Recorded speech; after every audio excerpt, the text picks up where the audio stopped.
दोस्तों, उस दिन हमने 40 क्वेश्चन को हल किया था। बाकी के 40 अभी भी बचे हुए हैं। तो हम चाहते हैं कि जल्दी जल्दी इस तमाम क्वेश्चनों को हल कर लें और फिर बहुत अच्छा होगा, क्योंकि ये सीरीज़ भी मुकम्मल हो जाएगा और आपके दिलो दिमाग में एनसीईआरटी के कुछ क्वेश्चन भी हल हो जाएंगे और ये क्वेश्चन आपको काम देंगे बीपीएससी टीआरई 3 और एसटीईटी में। चलते हैं, शुरू करते हैं, कोई तमहीद नहीं करेंगे। चकबस लखनवी का ताल्लुक़ किस तबका से था? इसका जवाब है क़दामत पसंद तबका से था। क़दामत पसंद तबका से था। आगे चलते हैं। बकौल इकबाल चकबस लखनवी को आल अहमद सुरूर ने किस हालत में पाया? इसका जवाब है क़ल्ब मोमिन और दिमाग काफिर। आगे चलते हैं। चकबस का ताल्लुक़ किस दौर के शुअरा से है और उनके मजमूए कलाम का क्या नाम है? दोनों सवाल है। तो इसका जवाब है कि दौरे जदीद और मजमूए कलाम का नाम है सुबह वतन। दौरे जदीद और मजमूए कलाम का नाम है सुबह वतन। एक मरतबा सुन लीजिए, बहुत काम देगा। रुतबे जिसे दुनिया में खुदा देता है वो दिल में फ़रोन्नती को जा देता है। अल्लाह जिसे तरक्की देता है उसके दिल में कुसादगी होती है। अब इसी का मतलब यहाँ पूछा गया है कि इस 4 ऑप्शन में देखते हैं। दिल में आजिज़ी और इनकिसारी का होना, ये फ़रोन्नती का मतलब है, दिल में आजिज़ी और इनकिसारी का होना। आगे चलते हैं। मज़हब आगे चलते हैं। यहाँ है मज़हब की ज़बान पर नगोई का पैगाम, हुस्न अमल और रास्त गोई का पैगाम, इससे क्या मुराद है? तो इसका जवाब है नेकी और हुस्न अमल, सच्चाई, यही इसका जवाब है। आखिर क्वेश्चन नंबर 46, बिस्मिल्लाह से तम्मत तक। तो बिस्मिल्लाह शुरू के माने में आता है, शुरुआत करो तो बिस्मिल्लाह पढ़ो, या तम्मत मतलब आखिर। तो यही ऑप्शन नंबर बी इसका आंसर होगा। 47 नंबर क्वेश्चन का देखिए कि चकबस के कलाम की सबसे बड़ी खूबी क्या है? इसका जवाब है चकबस अपने देश से बहुत ज़्यादा मोहब्बत करते थे, उसकी कलाम में यही खूबी थी। आगे चलते हैं। क्वेश्चन नंबर 48, मुसद्दस किसे कहते हैं? मुसद्दस कहते हैं 6 बंद वाली मिसरे की नज़म को। ऐसी नज़म जिसमें 6 बंद की क्या मिसरे हों, 6 मिसरे वाली एक बंद हो, 6 मिसरे वाली एक बंद हो, उसे ही मुसद्दस कहते हैं। आगे चलते हैं। जिस नज़म जलवे दरबार किस शायर की तख्लीक है? ये बिल्कुल बिला झिझक आप मार दीजिए, जलवे दरबार देहरी, ये अकबर इलाहाबादी का है। 50 नंबर क्वेश्चन में है अफसाना फ़कीर किसकी तसनीफ़ है? अफसाना फ़कीर अज़ीम बेग चगताई की तसनीफ़ है। आगे चलते हैं। अज़ीम बेग चगताई की तसनीफ़ इनमें से कौन नहीं है? इसका जवाब है सूज़े वतन। सूज़े वतन अज़ीम बेग चगताई की नहीं है, ये है प्रेमचंद्र की, ये भी याद रखिएगा। और कहते हैं मुसन्निफ़ को फ़कीरों से क्यों बुग़्ज़ था, क्यों नफ़रत था? तो इसका जवाब है हट्टे गट्टे मुस्टंडे होकर भी भीख मांगते थे, ऐसे फ़कीरों से मुसन्निफ़ को नफ़रत थी। क्वेश्चन नंबर 3 पर मुसन्निफ़ को पहले फ़कीर पर क्यों रहम आया? इसका जवाब है मुसन्निफ़ को पहले फ़कीर पर इसलिए रहम आया था, फ़ाका ज़दा चेहरा ज़ईफ़ुल उम्र, उसकी बेबसी और बेकसी देखकर उसे रहम आया था। मुस्टंडे फ़कीर को जब मुसन्निफ़ ने नौकरी की पेशकश की तो उसने क्या कहा? तो सुन लीजिए, 30 रुपये माहाना माँ खाना मांगा था। आगे चलते हैं। बहू बेगम की किरदार की नुमाया खूबी क्या थी?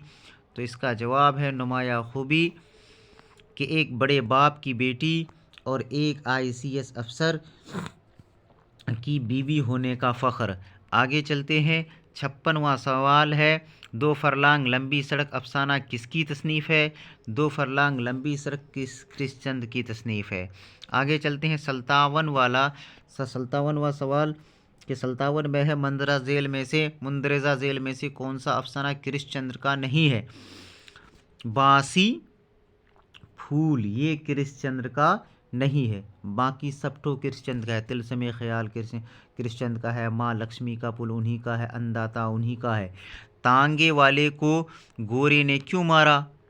तो इसका जवाब है तांगे वाले को गोरे ने 8 आना किराए मांगने पर मारा था। बड़े आदमी के इस्तकबाल के लिए सड़क पर क्या बिछाया गया था? तो इसका जवाब है सुर्ख हलवान बिछाया गया था और स्कूल के छोटे बच्चों को इस्तकबाल के लिए खड़ा कर दिया गया था। 60 नंबर क्वेश्चन है, 2 फरलांग लंबी सड़क कहानी में कौन सा मंजर सबसे ज़्यादा दर्दनाक है? तो इसका जवाब है सड़क किनारे एक बूढ़ा गधा का गिरकर मौत। यही इसका आंसर है। क्वेश्चन नंबर 61, कहानी अन्नदाता किसकी तसनीफ़ है? तो देवेंद्र देवेंद्र सत्यार्थी सत्यनार्थी का तसनीफ़ है। और आगे चलते हैं। क्वेश्चन नंबर 62, ब्रह्मा ने अन्नदाता को क्या संदेश या पैगाम दिया? तो इसका जवाब है धरती पर जाने के लिए कहा। आगे चलते हैं। चिंटू अन्नदाता से क्यों नाराज़ रहता था? चिंटू अन्नदाता से क्यों नाराज़ रहता था? इसका जवाब, चिंटू एक गोंड कम मेहनती आदमी था और ये कम छोटी जाति का था। उसको पेट भर रोटी नहीं मिलती थी खाने को, इसलिए अन्नदाता से वो नाराज़ था। चिंटू को किन लोगों पर गुस्सा आता था? चिंटू पर इन लोगों पर गुस्सा आता था, अमीरों पर आता था, क्योंकि वो के यहाँ खाने पीने का अच्छा इंतज़ाम रहता, गरीब को नहीं देता था। इसके बाद 65वां क्वेश्चन है, कहानी अन्नदाता के ज़रिए किस बात को उजागर किया गया है? इसका जवाब है सरमायादारी के ख़िलाफ़ मज़दूरों को मुत्तहिद होकर लड़ने के लिए कहा गया है। क्वेश्चन नंबर 66, अफसाना सुल्तान किसकी तसनीफ़ है? तो इसका आंसर है अहमद नदीम कासमी की तसनीफ़ है। बाकी तो मशहूर आदमी है, सुल्तान उसी की तसनीफ़ है। सुल्तान को ज़ेबू खाला का बाहर जाने पर टोकना क्यों बुरा लगता है? तो जब अपाहिज दादा को अकेला छोड़कर खेल में मशगूल होता है तो वो ज़ेबू खाला का डांटना उसे बुरा लगता है।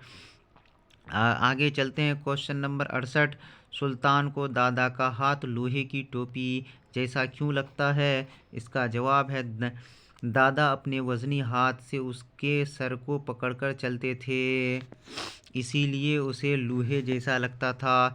लखनऊ की सरजमीन के मुतालिक खाका निगार मोहम्मद तुफ़ैल साहब ने क्या कहा है? तो इसका जवाब है कदम कदम पर शायर मिलेंगे। वाकई उस वक्त कदम कदम पर शायर मिल सकते थे, अभी तो पता नहीं, लेकिन अभी भी लखनऊ मशहूर है। लोग जिगर साहब की दावत क्यों करते थे? वही जिगर मुरादाबादी। उनके अशआर सुनने के लिए चलिए खाएंगे फिर कुछ न कुछ बातों में उलझा करके उनसे शेर सुन लेंगे। प्रेमचंद्र का असली नाम क्या है? प्रेमचंद्र का असली नाम धनपत राय था। मुसन्निफ ने गुल्ली डंडे को खेलों का राजा किस बुनियाद पर कहा? तो इसका जवाब है यह खेल सभी तबकों में मकबूल है, क्योंकि इसमें ज़्यादा संसाधन की ज़रूरत नहीं पड़ती है। एक बाँस की डंडा और एक छोटा सा बाँस ही का कुछ। गुल्ली डंडा के खेल में गया के दांवों से बचने के लिए ज़िला इंजीनियर ने कौन सी चाल चली? दांवों को पूरा होने पर भी डंडे खेले जाता था, यही इसका आंसर है। आगे चलते हैं। क्वेश्चन नंबर 74 में अफसाना ICS किसकी तसनीफ़ है? अब्बास अली हसनी की तसनीफ़ है। 74 तक हो चुका है, बस थोड़ा सा बचा हुआ है। 75 ICS बनने के बाद मज़ीद तालीम के लिए वहीद को कहाँ भेजा गया? तो इसका जवाब है इंग्लिस्तान भेजा गया। ICS वहीद की शादी किसके साथ हुई? तो इसका जवाब है जहां आरा बेगम के साथ हुई। आगे चलते हैं। 77 में क्वेश्चन है कि पौधे एक ज़मीन से निकाल कर दूसरी ज़मीन में लगा देने से अपनी नौइयत और जिन्स नहीं बदल देते, इस फ़िक्रे में वहीद के किरदार पर क्या तबसरा किया गया? तो इस किरदार में वहीद के ICS बनकर भी बचपन की बातों को नहीं भूल सका। आगे चलते हैं। 78 है, खुदा और हुस्न के दरमियान गुफ्तगू की खबर सबसे पहले किसको पहुंची? तो कम्र को पहुंची, कम्र को पहुंची। फूल गुल्ली फूल गली फूल गली मौसम बहार और शबाब को शायर ने सुगवार क्यों कहा? तो इसका जवाब है सभी जवाल की खबर सुनकर सुगवार हो गए। आगे चलते हैं। यहाँ है क्वेश्चन नंबर 80, जो लास्ट क्वेश्चन है। लू जो धूप के मौसम में बहुत गर्मी के मई जून के महीने में जो गर्मी चलती है और गर्म हवा तेज़ चलती है उसे लू कहते हैं। लू को रूह फ़रसा क्यों कहा गया? क्योंकि लू लगने पर जान तबाह हो जाती है, बहुत तेज़ बुखार आ जाता है, इसलिए लू को रूह फ़रसा कहा।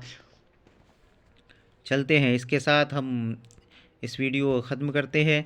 बहुत बहुत शुक्रिया, आपने इस वीडियो को देखा और इस वीडियो को शेयर कर दें, लोगों को भेज दें, लाइक और सब्सक्राइब करें, मेरी गलतियों को निशानदेही करें ताकि हमको इससे बेहतर आपको कंटेंट देने और पढ़ाने का अच्छा तरीका मुझे मालूम हो सके।